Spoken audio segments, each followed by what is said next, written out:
জাতীয় বিশ্ববিদ্যালয়ে 2023 সালে ডিগ্রি তৃতীয় বর্ষের বিএসসি বিভাগের শিক্ষার্থী বন্ধুরা, আগামীকাল 18 সেপ্টেম্বর তোমাদের রসায়ন পঞ্চম পত্র শিল্প ও রসায়ন এই সাবজেক্টের পরীক্ষা।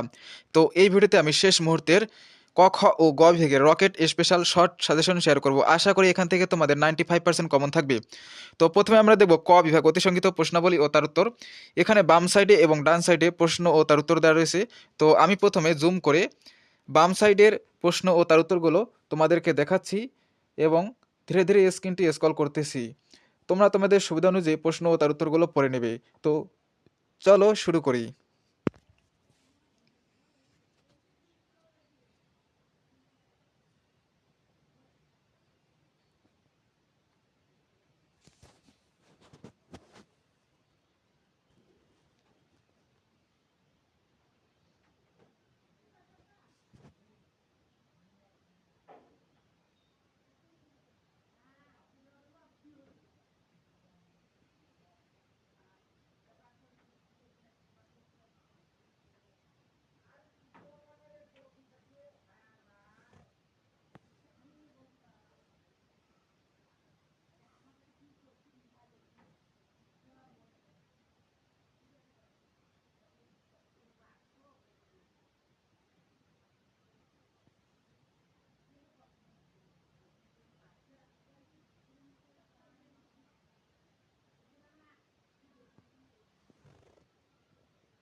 তো শিক্ষার্থী বন্ধুরা, ক বিভাগে এখানে বাম সাইডে 1 থেকে 22টি 23টি অতি সংক্ষিপ্ত প্রশ্ন উত্তর তার উত্তর শেয়ার করা হলো। এখন আমরা দেখব ডান সাইডে বাকি প্রশ্ন ও তার উত্তরগুলো।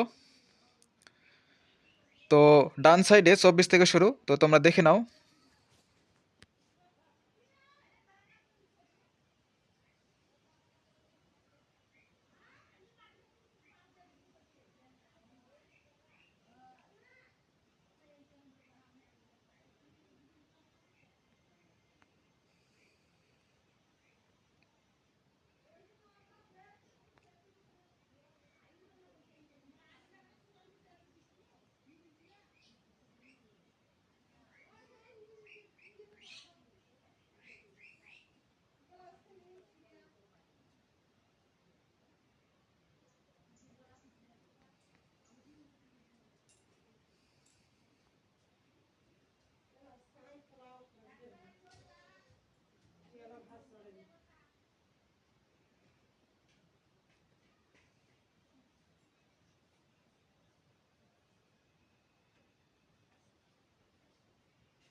তো শিক্ষার্থী বন্ধুরা, ক বিভাগের জন্য এখানে গুরুত্বপূর্ণ 45টি অতি সংক্ষিপ্ত প্রশ্ন ও তার উত্তর শেয়ার করা হয়েছে। এখন আমরা দেখব খ বিভাগ সংক্ষিপ্ত প্রশ্নাবলীর সাজেশন। প্রথম প্রশ্নটি হচ্ছে পাইরেক্স কাজ কি, এটি তাপরোধী কেন? 2, সিমেন্টে জিপসাম কেন যোগ করা হয়? 3, সালফিউরিক অ্যাসিডের ধর্মাবলী আলোচনা করো। 4, সার হিসেবে ইউরিয়ার ক্রিয়া আলোচনা করো। 5, কৃত্রিমাসের ধর্ম ও ব্যবহার লিখো। 6, প্রাকৃতিক গ্যাস কি, এর সংযুক্তি লিখো। 7, নাইট্রোজেন সংবোধন কি, কাচের বৈশিষ্ট্যগুলো আলোচনা করো। 8, সেলুলোজ অ্যাসিডের রেয়নের বৈশিষ্ট্যগুলো লিখো। 9 সুপার ফসফেট ও টিএসপির মধ্যে পার্থক্য লেখো। 10 তেল ও চর্বির মধ্যে পার্থক্য কি? প্রাকৃতিক তন্ত্র ও কৃত্রিম তন্তুর মধ্যে পার্থক্য লেখো। 11 রেয়ন কি? নাইট্রোসেলুলোজ রেয়ন প্রস্তুতির বর্ণনা দাও। 12 মন্ড কি? এর প্রকারভেদ লিখো। 13 বাংলাদেশে ঔষধ শিল্পের সম্ভাবনা আলোচনা করো। 14 প্রাকৃতিক গ্যাসের বৈশিষ্ট্যসমূহ আলোচনা করো। 15 বাংলাদেশের প্রাকৃতিক গ্যাসের উৎসগুলো আলোচনা করো। তো খ বিভাগে 15টি প্রশ্ন দেওয়া রয়েছে। এছাড়াও খ বিভাগের আরও কিছু অতিরিক্ত প্রশ্ন দেওয়া রয়েছে, যদিও এই প্রশ্নগুলো খুবই গুরুত্বপূর্ণ। তো এগুলো দেখে নাও। এখন দেখবো আমরা গ বিভাগ, রচনামূলক প্রশ্নাবলীর সাজেশন। প্রথম প্রশ্নটি হচ্ছে ক টিএসপি প্রস্তুতি বর্ণনা করো। খ হেবার পদ্ধতিতে অ্যামোনিয়া এর শিল্প উৎপাদন বর্ণনা করো। 2 ক প্রাকৃতিক গ্যাস থেকে ইউরিয়া উৎপাদন পদ্ধতি বর্ণনা করো। খ সারের অতিরিক্ত ব্যবহার পরিবেশের উপর কিরূপ প্রভাব ফেলে। 3 ক সিমেন্ট তৈরিতে শুল্ক ও আর্দ্র পদ্ধতির পার্থক্য লেখো। খ পোর্টল্যান্ড সিমেন্ট উৎপাদন পদ্ধতি বর্ণনা করো। 4 ক সাবান ও ডিটারজেন্টের মধ্যে পার্থক্য লেখো। খ খড় পানিতে সাবান ফেনা তৈরি করে না, ব্যাখ্যা করো। 5 ক সাবান শিল্পের উপজাত হিসেবে কিভাবে গ্লিসারিন পুনরুদ্ধার করবে। খ সাবানায়ন মান কি? সাবানায়ন মান নির্ণয় পদ্ধতি আলোচনা করো। 6 ক উলের ধর্ম ও ব্যবহার লেখো।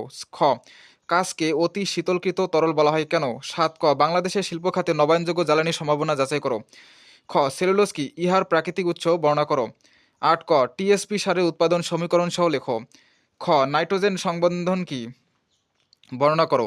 9 ক সালফেট পদ্ধতিতে বন্ড উৎপাদন বর্ণনা করো। খ রাসায়নিক শিল্প উন্নয়নের ভিত্তিগত বিবেচ্য বিষয়সমূহ আলোচনা করো। 10 ক দ্রাবক নিষ্কাশন পদ্ধতিতে তেলের শিল্পোৎপাদন বর্ণনা করো। খ ডিটারজেন্টের শ্রেণীবিভাগ করো। 11 ক ধাতব সাবান কি? নন আয়নিক ডিটারজেন্টের বৈশিষ্ট্যগুলো লেখো। খ সাবানের ময়লা পরিষ্কারকরণ প্রক্রিয়া বর্ণনা করো। 12 ক সার হিসেবে ইউরিয়ার সুবিধা ও অসুবিধা আলোচনা করো। খ বাংলাদেশের সার শিল্পের বর্তমান ও ভবিষ্যৎ সম্ভাবনা আলোচনা করো। 13 ক পোর্টল্যান্ড সিমেন্ট কি? সংযুক্তির উপর ভিত্তি করে এর শ্রেণীবিভাগ লিখো। খ পুনঃস্ফুটন পদ্ধতিতে সাবানের শিল্পোৎপাদনের বর্ণনা করো। 14 ক কাচের কোমলায়ন বর্ণনা করো। খ সাধারণ কাচের শিল্পোৎপাদন বর্ণনা করো। 15 ক শিল্প কারখানার স্থায়ীকরণের সুবিধা ও অসুবিধাসমূহ লিখো। খ বাংলাদেশের শিল্প খাতে নবায়নযোগ্য জ্বালানির সম্ভাবনা যাচাই করো। 16 ক সালফিউরিক অ্যাসিডের শিল্পোৎপাদনে চেম্বার প্রণালী ও স্পর্শ প্রণালীর মধ্যে পার্থক্য লিখো। খ আর্দ্র পদ্ধতিতে ফসফরিক অ্যাসিডের শিল্পোৎপাদন বর্ণনা করো।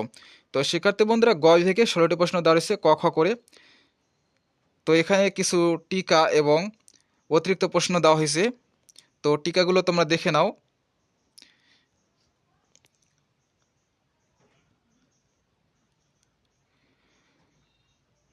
তো এই ছিল ডিগ্রি তৃতীয় বর্ষের রসায়ন পঞ্চম পত্র এর শিল্প রসায়ন রকেট স্পেশাল শর্ট সাজেশন। তো এরকমই পরবর্তী ষষ্ঠ পত্রের সাজেশন পেতে চ্যানেলটিকে সাবস্ক্রাইব করে সাথে থাকবে, এবং তোমাদের যদি আরও কোনো বিষয়ে সাজেশন লাগে তা অবশ্যই কমেন্ট করে জানাবে, তাহলে আমি দ্রুত সেই বিষয়টির সাজেশন নিয়ে আসবো। ধন্যবাদ।